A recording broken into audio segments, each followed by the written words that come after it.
Good morning student. आज हम दोहराई कराएंगे हमारा जो अध्याय फर्स्ट है मुख्य कार्यपालिका। और मुख्य कार्यपालिका से निबंधात्मक प्रश्न एक है, मुख्य कार्यपालिका के प्रकारों का वर्णन कीजिए। या फिर ये कह सकते हैं कि मुख्य कार्यपालिका के कौन कौन से प्रकार हैं, वर्णन करो। तो इससे पहले आपको पता होना चाहिए कि मुख्य कार्यपालिका या मुख्य कार्यपालक क्या है। देखिए, जो ये मुख्य कार्यपालिका का है वो एक व्यक्ति के लिए है, और कार्यपालिका पूरा जो प्रशासनिक अधिकारी है उसके लिए प्रयोग किया जाता है। जो भारत का जो मुख्य कार्यपालक है वो राष्ट्रपति है, और कार्यपालिका राष्ट्रपति, प्रधानमंत्री और मंत्रिमंडल और जो प्रशासनिक अधिकारी हैं वो मुख्य कार्यपालिका है, यानी कि वो संगठन होता है। तो मुख्य कार्यपालक कौन है? राष्ट्रपति है। यदि संवैधानिक आपसे ये पूछा जाता है कि संवैधानिक मुख्य कार्यपालक कौन है, तो उसके अंदर आप क्या लिखोगे कि संवैधानिक मुख्य कार्यपालक राष्ट्रपति है। यदि वास्तविक कार्यपालक पूछता है तो वास्तविक कार्यपालक है प्रधानमंत्री और उसका मंत्रिमंडल। तो इस क्वेश्चन की हम स्टार्टिंग करते हैं। पहला जो इसका जो पॉइंट है वो है, पहला प्रकार है जो इसका वो है संसदीय तथा अध्यक्षात्मक मुख्य कार्यपालक। जिस देश में संसदीय शासन प्रणाली प्रचलित है वहाँ मंत्रिमंडल मुख्य कार्यपालक होता है। मंत्रिमंडल का अध्यक्ष प्रधानमंत्री होता है और वह संसद के प्रति उत्तरदायी होता है। यहाँ तक लिख देंगे। इसके बाद फिर हम जो लिखेंगे वो लिखेंगे भारत और इंग्लैंड इस प्रकार की मुख्य कार्यपालिका के उदाहरण हैं। इसके बाद हम ये लिख देंगे। इसके बाद आता है अध्यक्षात्मक शासन प्रणाली में राष्ट्रपति मुख्य कार्यपालक होता है। राष्ट्रपति न तो संसद का सदस्य होता है और न ही संसद के प्रति उत्तरदायी होता है। अमेरिका में राष्ट्रपति अध्यक्षात्मक शासन प्रणाली का मुख्य कार्यपालक है, या अमेरिका का राष्ट्रपति इसका प्रमुख उदाहरण है। तो हम इसको दो पॉइंट में भी लिख सकते हैं। संसदीय कार्यपालिका यानी दो प्रकार हैं ये, एक तो संसदीय कार्यपालिका का और दूसरा है अध्यक्षात्मक मुख्य कार्यपालिका। तो हम अलग अलग करके भी इसको लिख सकते हैं। इसके बाद आता है एकल एवं बहुल कार्यपालक।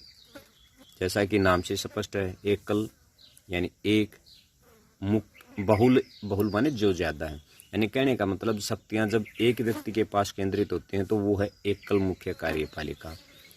और जब शक्तियां एक समूह के पास या एक से ज़्यादा व्यक्तियों के पास या सदस्यों के पास निहित होती हैं तो वो क्या होती है? बहुल मुख्य कार्यपालिका। तो ये डेफिनेशन आपकी शुरुआत करते हैं इसकी।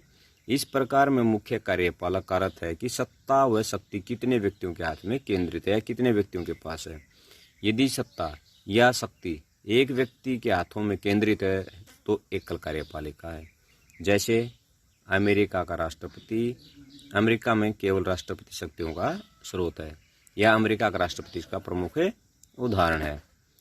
इसके बाद लिखेंगे इसके विपरीत यदि सत्ता अनेक व्यक्तियों के पास हो तो वह बहुल कार्यपालिका का होती है।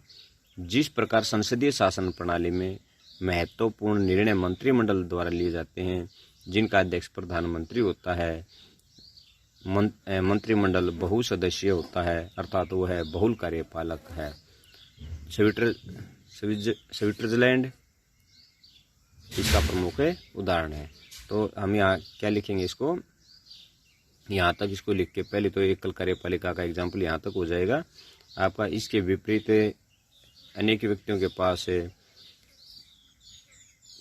पास हो तो बहुल कार्यपालिका है, यहाँ तक लिख के हम फिर इसका एग्जाम्पल क्या हो जाएगा, स्विट्जरलैंड संघीय शासन 7 सदस्य होते हैं, यहाँ तक इसका दूसरे का एग्जाम्पल हो जाएगा।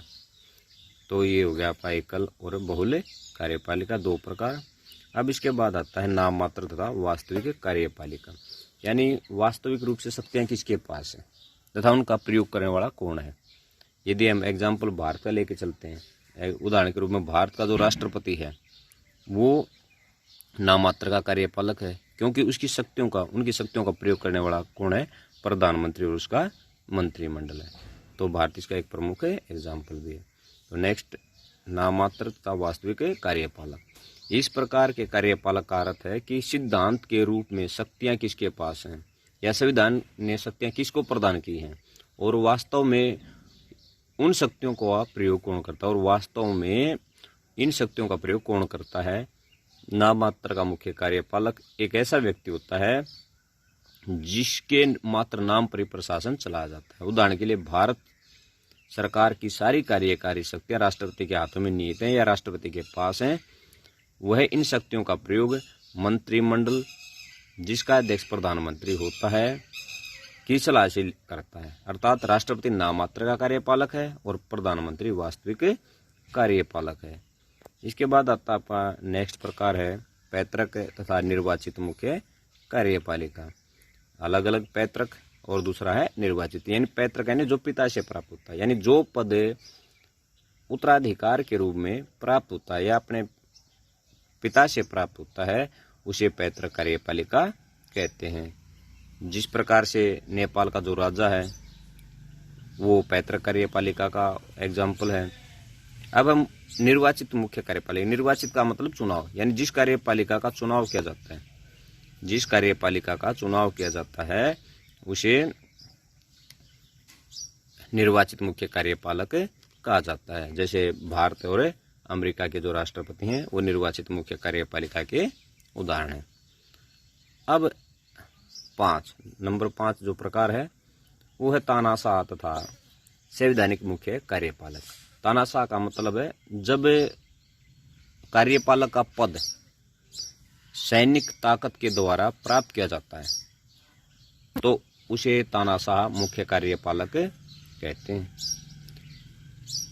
जैसे हिटलर है, मुसोलिनी है, ये क्या है, तानाशाह मुख्य कार्यपालक के उदाहरण हैं। संवैधानिक मुख्य कार्यपालिका, जब कार्यपालक का पद है संवैधानिक रूप से प्राप्त किया जाता है तो उसे संवैधानिक मुख्य कार्यपालक कहते हैं। भारत का राष्ट्रपति इसका प्रमुख उदाहरण है, या ये कह सकते हैं यह व्यवस्था प्रजातांत्रिक देशों में पाई जाती है। यदि क्या लिखा है, यदि किसी देश में सैनिक या शारीरिक बल पर मुख्य कार्यपालक का पद प्राप्त किया जाता है तो उसे तानाशाह मुख्य कार्यपालक कहते हैं। उसका विकास एवं पतन शक्ति पर ही निर्भर करता है।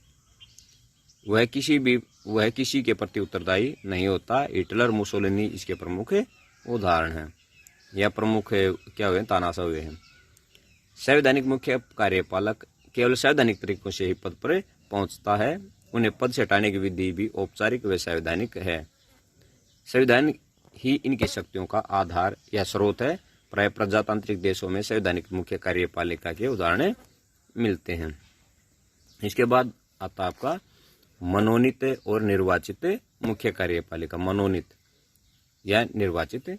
मनोनीत होता है जो किसी व्यक्ति विशेष यानी उच्च अधिकारी के द्वारा कुछ समय या आजीवन के लिए जो पद प्रदान किया जाता है, यानी पूरा जीवन के लिए या कुछ समय 2 महीने, 4 महीने, 1 साल, 5 साल के लिए जो पद प्रदान किया जाता है उसे मनोनीत कार्यपालिका कहते हैं। यदि हमें भारत के अंदर राज्यपालों के बारे में देखें तो राज्यपाल है वो किसके द्वारा मनोनीत किए जाते हैं, राष्ट्रपति द्वारा मनोनीत किए जाते हैं। यदि निर्वाचित, इसके बारे में हमने पहले भी पढ़ लिया तो दोबारा इसको पढ़ने की आवश्यकता नहीं है। तो हमारे छठा जो प्रकार था मनोनीत तथा निर्वाचित कार्यपालिका। अब आता हमारा राजनीतिक तथा स्थायी मुख्य कार्यपालिका। राजनीति को हम क्या कह सकते हैं, अस्थायी कार्यपालिका भी कह सकते हैं। राजनीति को क्या कह सकते हैं, अस्थायी कार्यपालिका। और स्थायी कार्यपालिका क्या है, यानी राजनीतिक या अस्थायी कार्यपालिका के सदस्य मंत्रिमंडल के सदस्य होते हैं जो बहुमत प्राप्त होने तक अपने पद पर रहते हैं। यहाँ तक लिखेंगे। इसके बाद हमें लिखेंगे प्रशासन के अधिकारी तथा अन्य कर्मचारी स्थायी कार्यपालिका कहलाते हैं। इन्हें एक निश्चित आयु पर नौकरी दी जाती है। स्थायी कार्यपालिका को इसकी योग्यता के आधार पर भर्ती किया जाता है और ये स्थायी रूप से अपने पद पर बने रहते हैं, अर्थात एक निश्चित आयु के तक वे अपने पद पर बने रहते हैं। पद से निवृत्त होने के पश्चात उन्हें पेंशन दी जाती है। यहाँ तक इसको लिख देंगे। तो आपका ये क्वेश्चन था। कल हम जो रिवाइज करवाएंगे वो क्वेश्चन होगा, एक सफल मुख्य कार्यपालिका के प्रमुख गुणों का वर्णन कीजिए। धन्यवाद। आपका दिन मंगलमय हो।